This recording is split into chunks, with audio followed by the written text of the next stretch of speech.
What's up, everybody? So following up on yesterday's post, I have another super practical example of generative AI-enabled benefits. This one is focused on reading books.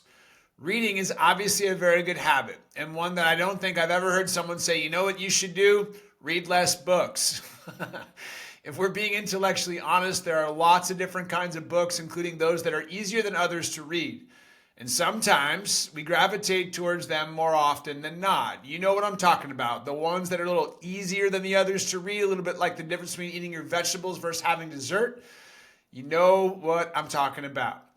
Now, part of what makes those books a little bit harder is that they might be a bit denser. They might include topics you might not fully understand just yet, but you want to learn more about.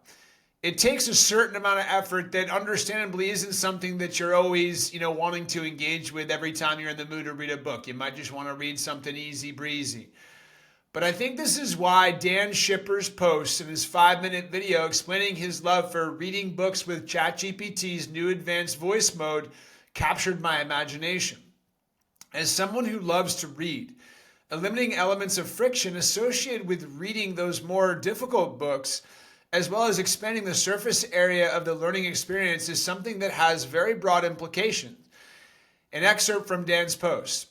Here's what it gives me. 1, instant clarification on complex ideas. 2, historical context at my fingertips.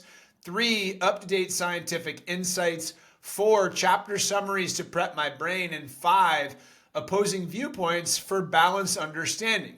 It's like having a 24/7 expert companion, lowering the barrier to curiosity and deepening comprehension.